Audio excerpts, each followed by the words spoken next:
Now, here, a study done at Royal College of General Practitioners found that the incidence of heart attacks and blood pressure was dramatically increased. The high blood pressure was 6 times greater. Heart attacks was 12 times greater in people that had high plasma fibrinogen levels versus those with low, and in this case, I mean low normal fibrinogen levels. That's a massive and important number. So even if you have high cholesterol or high blood pressure, you're 600% and 1,200% less likely to suffer a heart attack if your fibrinogen levels are at a safe level. Everybody needs to watch this, but if you have high cholesterol or high blood pressure, you need to be particularly watchful. Hi, and welcome to The Balancing Point.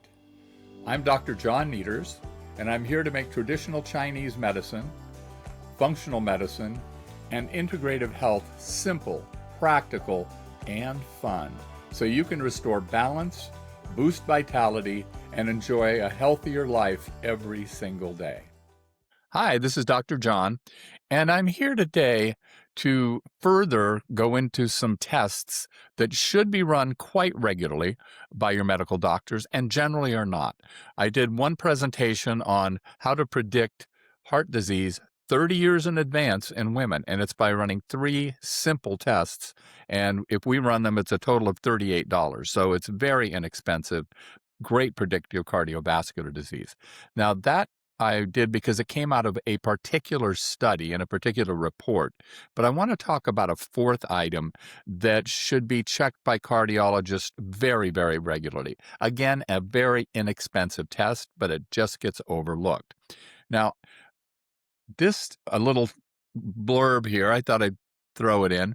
It says, Dr. John and Catherine's book is finally published. Well, that was our first book. So I actually did this presentation sometime back for a class, and I'm repeating it because now the Sweet Spot 2, which is on another set of lab tests, is also out. And in the Sweet Spot, we look at the actual healthy ranges. When you look at a lab test and it says reference range or it says standard range, those are not standard. Very few of the tests are standardized. So EGFR, estimated glomerular filtration rate for kidney health, hemoglobin A1C for your blood sugars, those are standardized, but most of them are not. You can get huge ranges of what different groups call normal. And to us, normal is being in the sweet spot, that range which gives you the lowest mortality risk over the next 10 years. And so that's what our practice is largely based upon. Now, we see people with horrible looking labs, and our goal is to keep them alive long enough to get back into the sweet spot and then keep them there. So that's really our goal. And that's our purpose in doing these webinars and podcasts, or seminars and podcasts, whatever. And so the test I'm going to talk about in a minute is what we see talked about a lot. Almost every doctor's visit, if you're over 30 years old, is cholesterol. Now, cholesterol is regularly ordered as a lab test to monitor if you need to go on a drug, a statin drug, basically. But increased cholesterol levels were found in fewer than 50% of all heart attack and stroke victims. Okay, so it's clearly not the menace that it's generally painted to be. Is it important? Absolutely. But I'm going to talk about 4 tests that are even more important, 3 in another podcast and then 1 here. And there's a major overlooked risk factor. I don't know why that is. My assumption is that it's not approved as a first-line test to be paid for by insurance. And since it's not, then the doctors don't run it. But this is not just my opinion. The World Health Organization published a study. They've actually published a few looking at the overlooked risk that this particular chemical marker brings to the table. And it's a blood marker known as fibrinogen. So those cute little things there, those little pizza pie looking things, are your red blood cells. And they're carrying the oxygen and all the nutrients out to your body. They're removing the carbon dioxide and toxins from your tissues so that you can get rid of them. So Very, very important, obviously. Now, fibrinogen is a marker that will show up individually, has to be ordered along with your CBC. Now, first, we're going to see how it works in your bloodstream. It's a protein. It's produced by the liver and in small quantities is absolutely vital for survival. You would die very quickly. In fact, at the beginning of COVID, there were a few people, a couple of them were medical doctors, so it got really reported, who just bled out and they couldn't clot for a variety of reasons. So without fibrinogen, you cannot form a clot. So when you get a boo-boo here on your knee, scrape your skin, fibrinogen is what causes the blood to get thick, and eventually it's what forms a scab, and it clots and holds the wound together. Absolutely critical. Absolutely. Otherwise, you could die from a paper cut. It also works in your arteries by creating small clotting agents that patch up cracks and crevices from inflammation. So the blood vessels, the veins are very, very thin. The arteries are very, very massively muscular. But even then, in the arteries, there's a one cell layer thick, I'm going to call it an organ, but it's one cell layer thick that lines the arteries, and it's what protects the arteries. It's only one cell thick, so any damage from a virus, from a bacteria, from inflammation, etc., can penetrate into that epithelium and gets up into between the artery itself and the epithelium. The body attempts to protect you by forming foam cells, which then cause calcium to be deposited, and that's all good. It protects you. However, if you have too many of those, your arteries get calcified and can't really have good blood flow. So the problem, now, it's a problem if it's too low, but it's a bigger problem here if it's too high. When it happens to be too high, instead of creating a small clot to repair the arterial damage, the fibrinogen begins to create an adverse event. It makes a big clot, a much larger clot that is needed to treat the particular problem. And when that happens, those oversized clots can grow to the point where they close off the veins completely. They can cause major heart attacks. They can cause a stroke. So this is really a big deal. Harvard University study published a few years ago said that those with high fibrinogen levels had a twofold increase in myocardial infarction risk. Now, go look at all the studies on cholesterol, and you'll see that those with high cholesterol do not have a twofold increase in myocardial infarction risk. So fibrinogen, way more important. Now here, a study done at Royal College of General Practitioners found that the incidence of heart attacks and blood pressure was dramatically increased. High blood pressure was 6 times greater.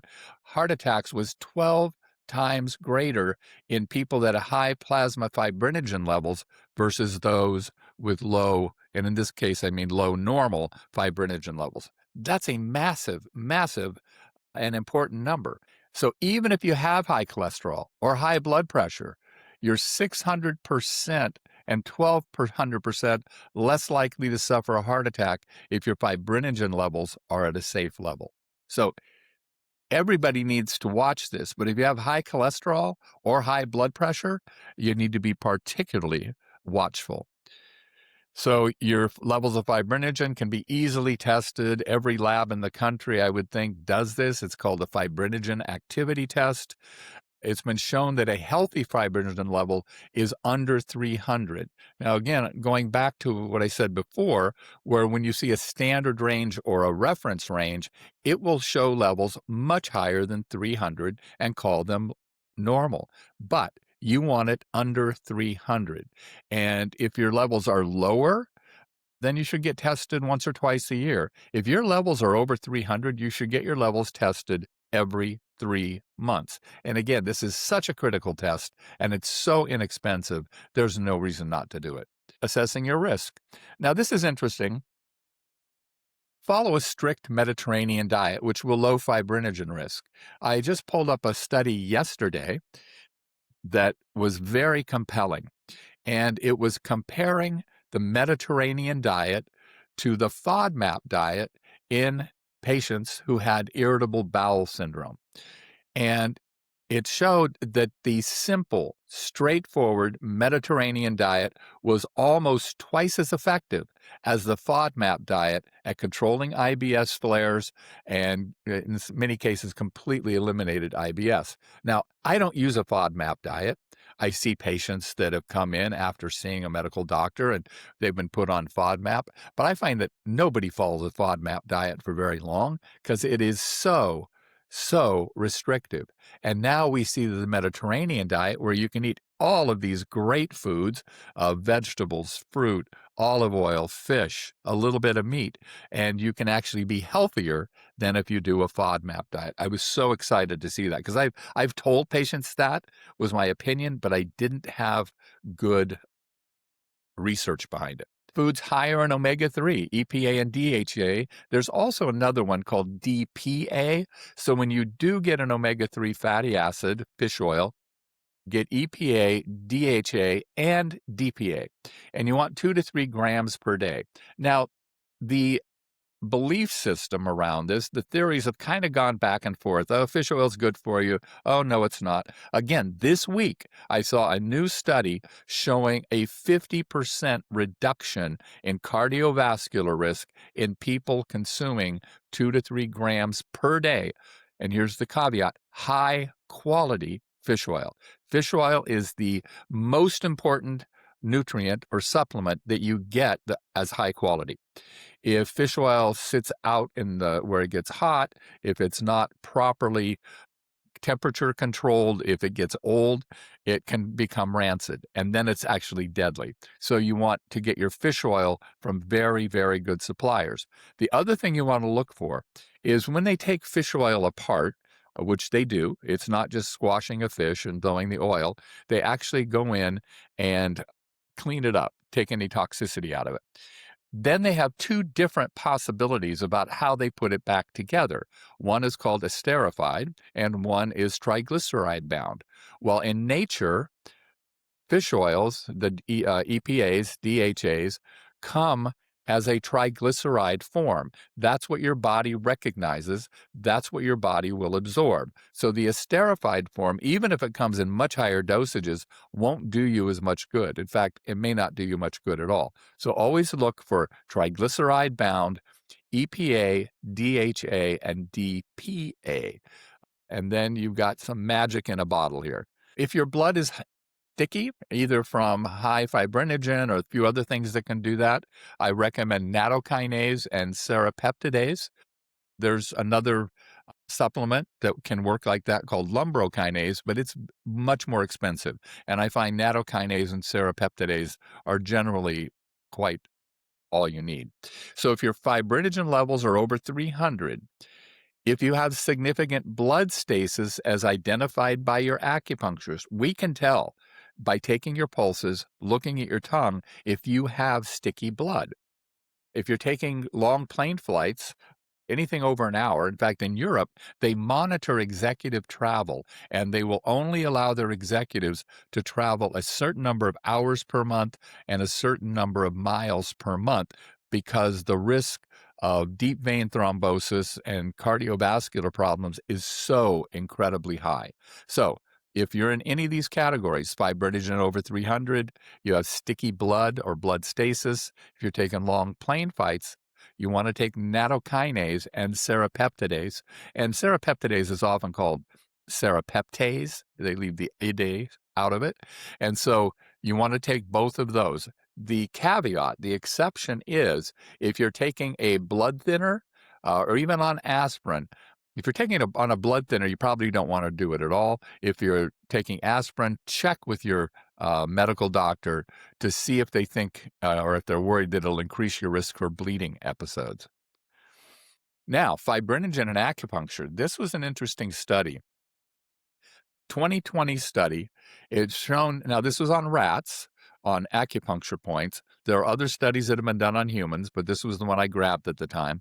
And by needling stomach 36, Zhu San Li, which is probably the most needled point in acupuncture practices, that there were significant differences in plasma fibrinogen levels, and it dramatically lowered those levels in the population.